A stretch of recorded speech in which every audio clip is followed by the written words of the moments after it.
How amazing.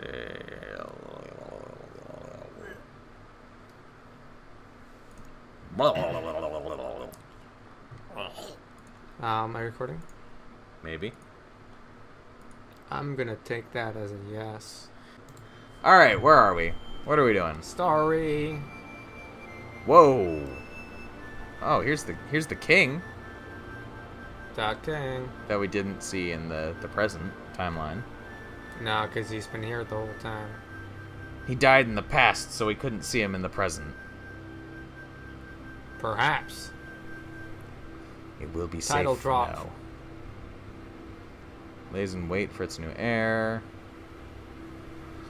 Oh, talking about our quote-unquote father.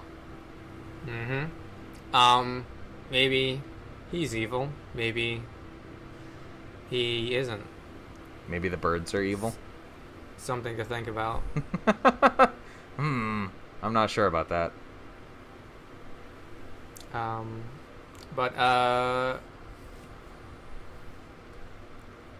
Yeah, I guess even the bird people are in it for the throne, maybe.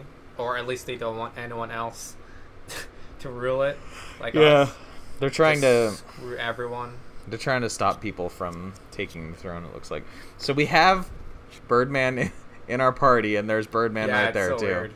That's, Are they if they touch each other, are they going to turn into goop? We got some sort of time paradox stuff going on here. Yeah. If I kill him now in the past, is he gonna disappear in my party? Probably.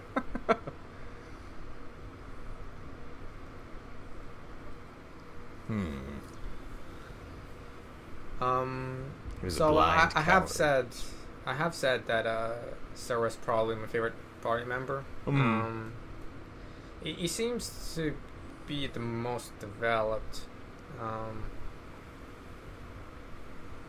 He's just a cool guy.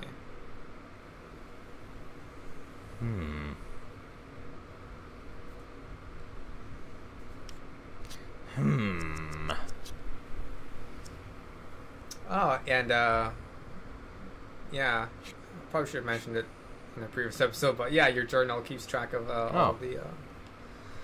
all the major things that's happening to remind yourself what the fuck's going on. Hi, King. Did he just, like, go into hibernation or something, then? Yeah, he was like that at the end of the previous cutscene in the past. Look at this regal bird This boy. guy. Look at him. So big. No wonder he's the king. I like how they have halos just floating there.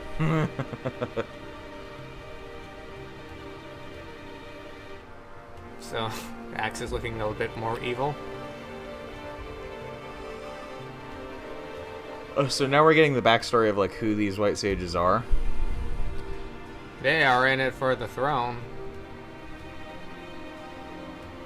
He's telling us that they're these Fefneron things. Yeah, that's the race the White Sages are part of. Uh-oh. Giant ass whale. Sky whale is coming. Oh, here we go. Is this gonna be it? Whoa. King's gonna do some stuff. Alright. He is the king after all. We're gonna follow him then, of course. Yeah, but we can't fly. So. Oh, You have to go the long way. One of our party members can fly. Yeah, but that would split the party. Why don't we just have him carry us? God. You have to make a lot of back and forth. Why You don't can't carry? Why didn't the Eagles just fly Frodo and Sam to Mount Doom? I don't God. know. Could they have? Have you don't know anything about Lord of the Rings, do you? No, I've watched the I've watched the extended cut of the original trilogy, and I've watched all the Hobbit movies in the cinema. Yeah, I remember more about Lord of the Rings than The Hobbit. one of the recurring criticisms that people have of the Lord of the Rings narrative is, for some godforsaken reason, why didn't the Eagles just fly them to Mount Doom? Yeah, it's like I heard about that as well. I mean, it's like such a bad question. Like, man, well, that's like asking, well, could there not have been a movie? Well, or book, you know? yeah, How about we just don't have a story? yeah, pretty much. Why didn't they just? Why wasn't there just no dramatic tension at all? I don't know. Maybe because that was the whole point of writing a story. Is to, like, man.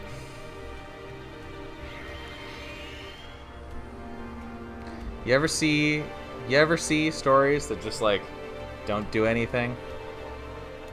Yeah, a couple.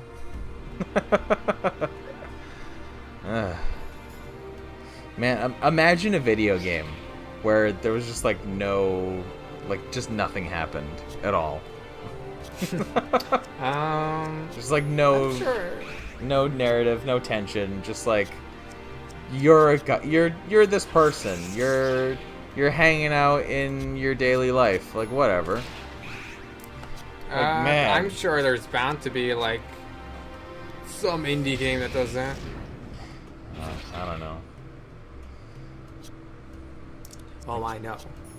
There Man, are lots out there. There's bound to be one that fills every niche. I would argue that even a game like The Sims has, narrative tension in its own way. You know. Make sure to not put the rug in front of a fireplace. Well, yeah, you gotta keep your Sims alive. Keep them. Make sure to not delete the swimming pool while a Sim is swimming in it. Delete the ladder. Out of the swimming pool. Or build a small box of walls around them. So we got these. So after fighting our way through a bunch of red soldiers, we now have these ones. These are friendly soldiers because they got their helmets up. Yeah, these ones just don't care. Oh, but he cares. Yeah, because he has his helmet down. But I think this is part of the ship where like the injured soldiers are. So they're like, I got a bad back. I ain't gonna. You're the protagonist, right? Yeah, I can't beat you. To be fair, more games need to do that. Yeah, it's like they just run because like I can't win. I'm so sick and tired of games where like you literally cut your way through a character's entire army, and then when you get to them, they're just like, "Ha, I can beat you." It's like, have you not been paying attention to what I've been doing this entire it's like game? bandits in like Skyrim or something. It's like, I beat the fucking dragon that can eat the world, and a bandit just shows up from nowhere. It's like, never should have come here. Do you not know who I am? Like, honestly. Yeah, that extends to like settlements, like not recognizing that you saved the world. It's like, come on. No one knows who I am. It's super weird, but also kind of funny in like Star Wars games as well, because like in the universe of Star Wars, you would think it's pretty obvious when you're coming across a Jedi, because they're carrying a lightsaber. So why are so many people in these Star Wars video games so keen to run up to someone carrying a lightsaber and be like, I can kill you, no problem? Traitor. Like, man, they know that lightsabers can just cut them in half at by complete accident, right? I don't know. I think they skipped that part in Empire Academy. Anyway, here's the White Sage looking particularly more boss-like than before. Yep. She transformed. The king just threw his spear to our bird boy. Yeah. We're the hero now. Oh no, the king. No. The royalty's screwed. Well, how unfortunate. Yeah, so there's no heir, at least as of right now. Well, obviously, Sira here is going to be the heir. Yeah. I don't think he has royal blood in him, but it seems to be the case that both the king and queen want him to be the next in line. Time to save, obviously. Oh yeah. Okay, second boss fight. All right. So yeah, I think at this point it is I guess revealed that like what race the White Sages are in. So we saw that in Yeah, these Fefneron thingamajiggers. Plant trunk tree things. You don't understand what's good for you. A boss fight. That's Boss what's good. music. Man. The designs for these White Sages are pretty good though. Yeah. You don't normally fight evil wood.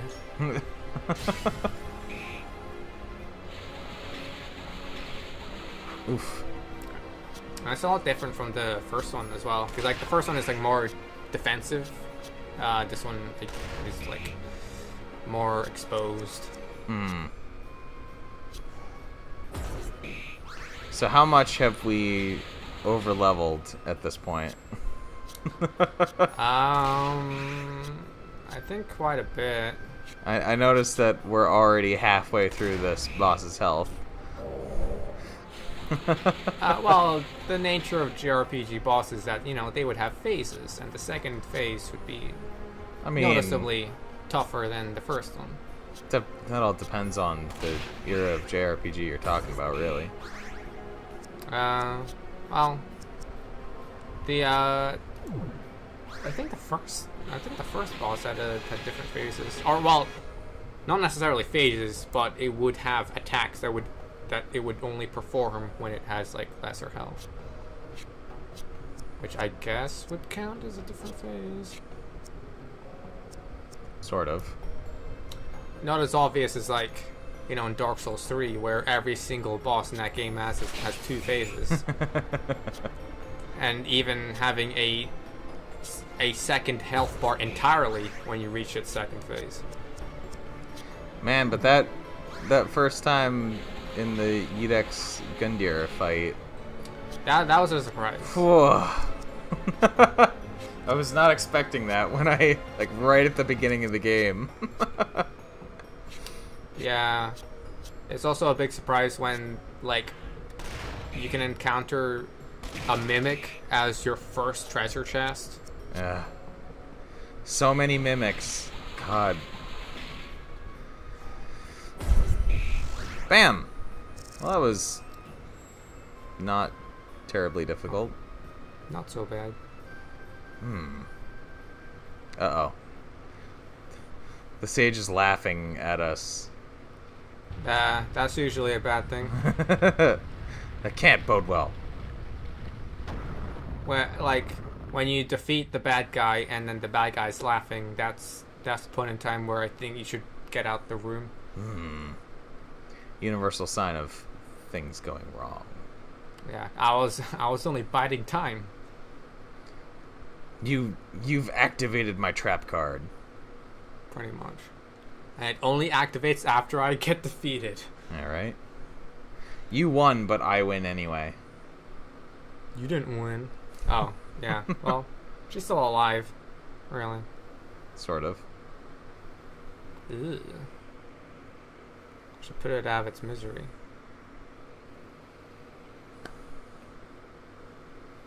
I mean, you killed the king, too. Yeah. So, yeah, she's just crazy. Oh. Ew. Oh. That's...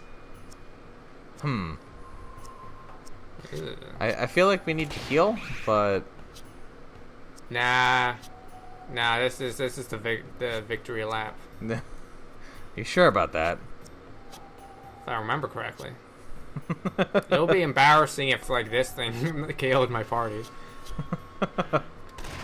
Suddenly, just 2 of your party members just get wiped out. Yeah. I think this fight is more cinematic than anything.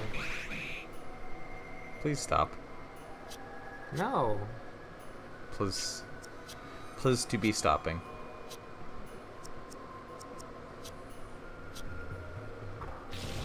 Why did... No, I'm gonna fire my mortar right in your face. That seems like a little bit of overkill. We need to make sure, okay? You can never be too sure about plant-based enemies. You could always regrow. Ooh. That's a little disturbing. Don't worry. Sarah's got it under the bag. Stab. Damn. Right through the eye. And through the rest of the body.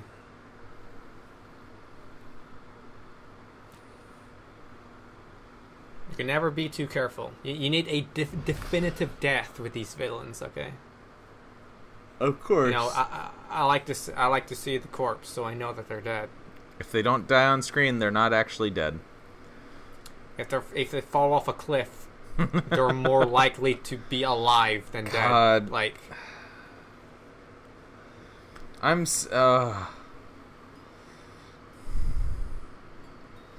always appreciate when like why is that a book? the queen was reading that when she got murdered. So okay. Maybe there's still some blood on it. I always appreciate it when a character falls, is being chased, and then they fall off a cliff or something, and then the thing that's chasing them assumes that they died. Yeah, right. It's like no. Always check for a body, please. To go back to Star Wars, I'm never going to not be mad at the fact that like years after the fact, the people running the canon basically decided that Darth Maul was too cool to have actually died at the end of episode 1. Even though he was literally cut in half and fell into a bottomless pit. He didn't actually die. Even if like his race is like, oh no, they can survive without legs, for maybe a few days. But no, how would he be able to survive the fall? He was Gravity literally can work on anything. He was literally cut in half by a lightsaber and fell into a, it wasn't. I mean, obviously, it wasn't literally a bottomless pit, but it was a deep enough pit that it didn't matter. And then they were just like, nah, he's alive. That's fine. Whatever. Do you want to give context on why you're saying Darth Maul didn't die? Oh, I was just spoiler. I was just. That was what I was thinking of, like when characters fall off a cliff but they come back later. All right, okay. Because that's literally what they did with Darth Maul. Is like he dies at the end of Star Wars Episode 1, but then like in I think originally it was in some comics. And then, once definitely somewhere in the extended universe, but now it's official that he survived. Yeah, once Disney redid the canon and started up the animated shows, Clone Wars and Rebels, they were like, nah, here's Darth Maul, he survived, he's all good, and it was just like, no, he died, he died. I I appreciate it when characters are killed off pretty definitively. We saw him die. We saw him get cut in half and fall down a... I'm not a fan of basically reusing the same villains, especially after they got killed pretty hard. It makes me so mad. And I don't mind Darth Maul as He wasn't even really a character in episode 1, to be honest. Like, he was just... His character was the fact that he had a double-sided lightsaber. Yeah, he's a bad guy with a double-bladed lightsaber. That was his entire character. And just like Boba Fett from the original trilogy, they were just like, this guy's too cool. He has to be used in more stuff. I noticed that Sierra has a different outfit now, or at least a different color. Huh. You know, I actually didn't notice that until now. He's blue instead of brown now. Oh yeah. Since you pointed that out, then yeah, I can now see that. But I think I got more used to his blue color scheme than his brown one. Because I think he will be like this for the rest of the game. But yeah, so going back to like, yeah. So now it looks like we're sort of on Harpsichord's side. What?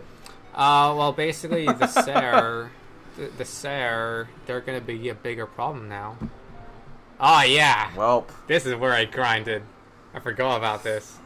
But why though? Wait, I think I got bored. We can fly now? No, we had an airship before. Hang on a second. We can't go to the Sky Castle. Watch me attempt this. Are we gonna actually go to the Sky Castle now?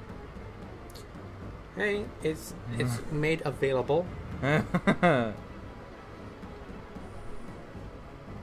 This kind of seems like a bad idea, if you ask me.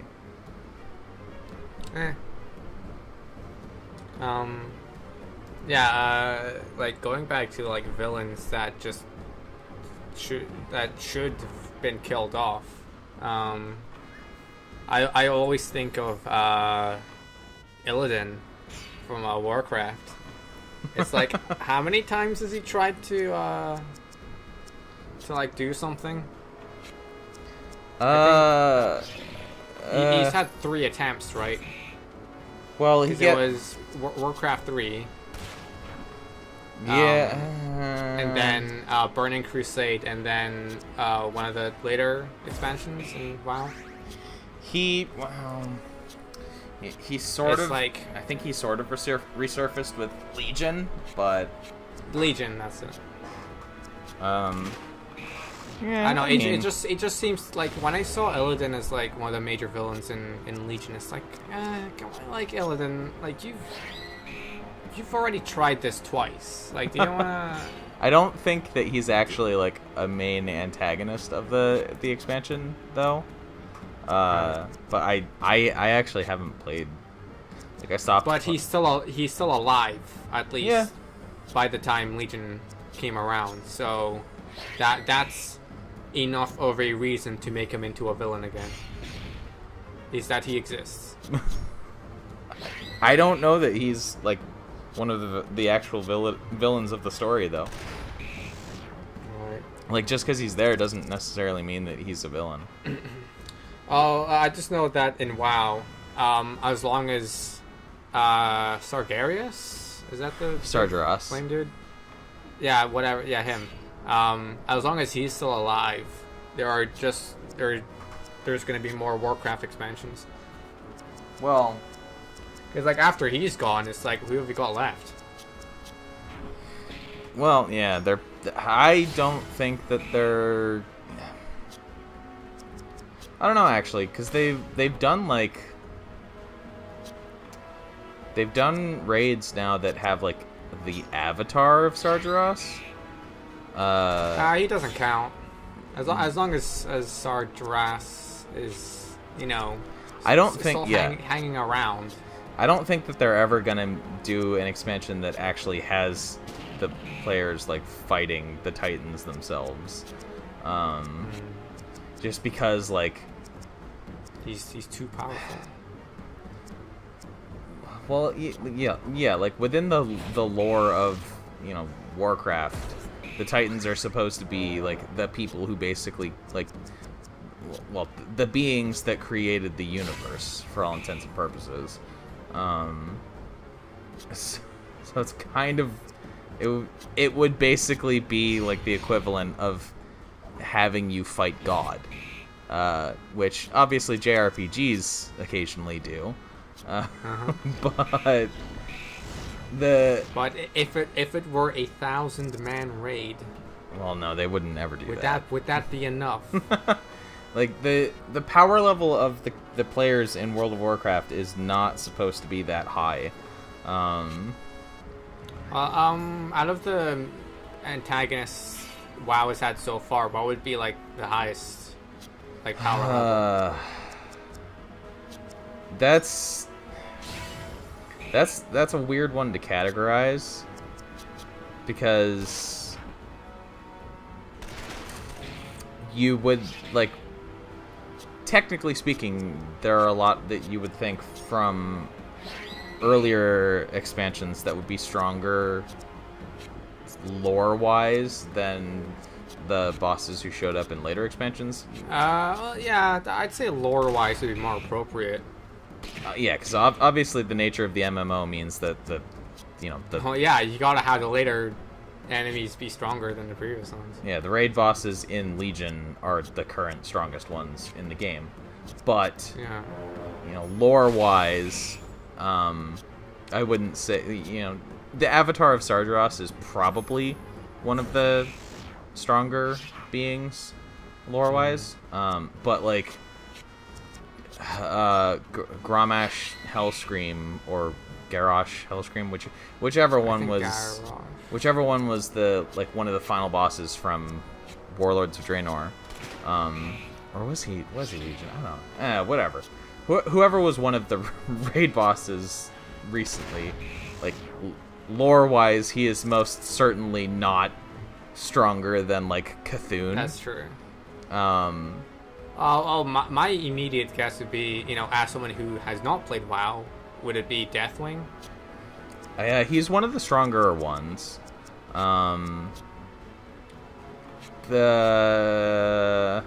Especially, he's so big. Well, it's in Deathwing's case, it's because, like, the dragon aspects are basically gods themselves as well. Yeah, and he could just eat the Lich King, can he?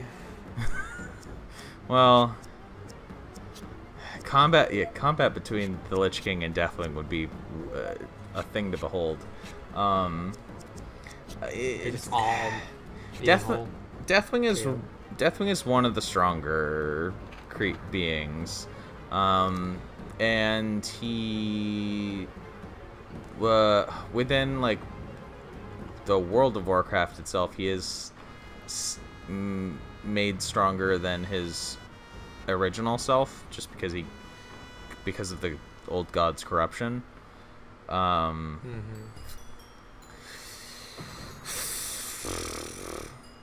So he's obviously not as strong as. Oh, hey, we have whoa. Well, this is new. This. Yeah, it's a mini boss that has, like, his fucking goons in distance. Oof. It's like, well, you're commanding an army. Why not just have them participate in this 2-on-3 battle?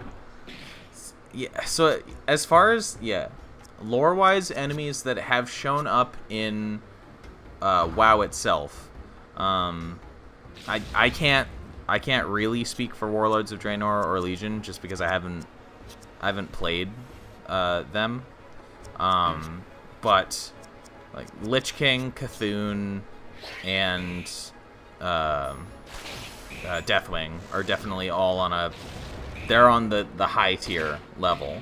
And then you have Yogg Saron, who's also up there because he's an old god like Cthulhu as well.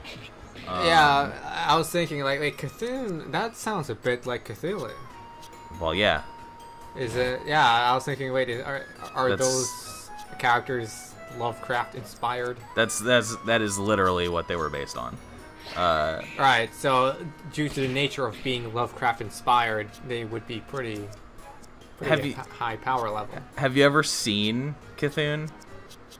I think I've seen one of the old gods. One of them has a big eyeball, right? Yeah, that's Cthulhu. All right. He's a giant eyeball tentacle monster. Yeah. Okay. Yeah, and then, yeah, and due to the nature of those types of monsters, yeah, they would be pretty. Yeah, Yogg-Saron's another one. He's got 1,000 mouths. And the other two old gods, N'Zoth and Yasharaj, haven't been in the game. Like, they're not in WoW. As far as I know. All the more reason to include them in a new expansion. But